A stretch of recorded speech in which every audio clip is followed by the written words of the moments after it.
साल बुना। भोले भाले किसान अधिक उत्पादन के लालच में फंसकर रासायनिक खाद व कीटनाशकों का प्रयोग करने लगे। बैलों की जगह ट्रैक्टर से जुताई होने लगी।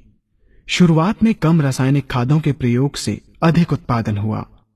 धीरे धीरे रासायनिक खादों के प्रयोग के कारण भूमि की उर्वरा शक्ति क्षीण होने लगी, जिसकी वजह से उत्पादन घटने लगा तथा फसलें कमजोर होने लगी।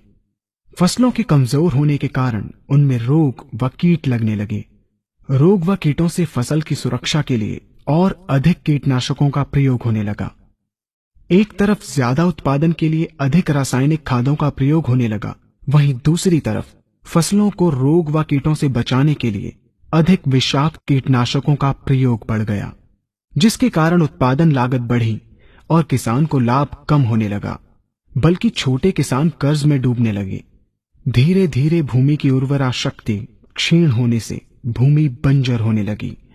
रासायनिक खाद व कीटनाशकों के कारण खाद्यान्न भी विषाक्त हो गए तथा जलवायु भी प्रदूषित हो गई, जिसके कारण मानव पशु पक्षियों के स्वास्थ्य पर प्रतिकूल प्रभाव पड़ा, जिसका परिणाम आपके सामने है।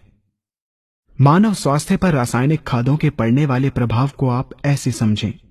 जब किसान फसल में रासायनिक खाद डालता है तो रासायनिक खाद में उपस्थित विषाक्त रसायन जल में घुलकर सबसे पहले जल को प्रदूषित कर भूमि के अंदर उपस्थित केचुए व सूक्ष्म जीवाणुओं को मार देता है। ये बात सभी किसान अच्छी तरह से जानते हैं कि केचुए व अन्य सूक्ष्म जीवाणु भूमि की उर्वरा शक्ति को बढ़ाने के लिए अति आवश्यक होते हैं। विषाक्त रसायन के कारण इनकी मृत्यु हो जाने से भूमि की उर्वरा शक्ति नष्ट हो जाती है तथा भूमि कठोर होकर बंजर होने लगती है। रासायनिक खादों के विषाक्त रसायन पानी के माध्यम से अन्य खनिजों के साथ फसल के अंदर पहुंचकर फसलों को विषाक्त बना देते हैं। बाद में जब खाद्यान्न के रूप में मनुष्य या अन्य पशु इन्हें खाते हैं तो ये विषाक्त रसायन मानव स्वास्थ्य पर बहुत ही बुरा प्रभाव डालते हैं तथा मनुष्य के अंदर तरह तरह के रोग उत्पन्न करते हैं। जब हम जैविक खाद का प्रयोग भूमि पर करते हैं तो जैविक खाद पानी में मिलकर पानी को प्रदूषित नहीं करती।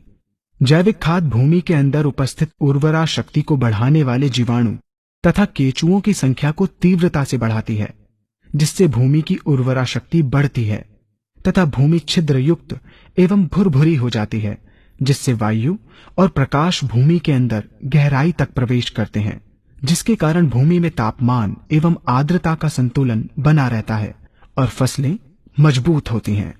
जैविक खाद में विद्यमान तत्व खाद्यान्न के माध्यम से मानव व पशु पक्षियों के शरीर में पहुंचकर स्वास्थ्य लाभ पहुंचाते हैं।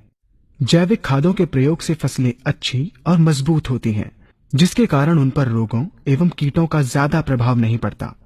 यदि किसी प्राकृतिक कारणवश कीटों व रोगों का प्रभाव अगर पड़ता भी है तो गौमूत्र एवं औषधीय वनस्पतियों के घोल के छिड़काव करने से फसलों को रोग एवं कीटों से बचाया जा सकता है।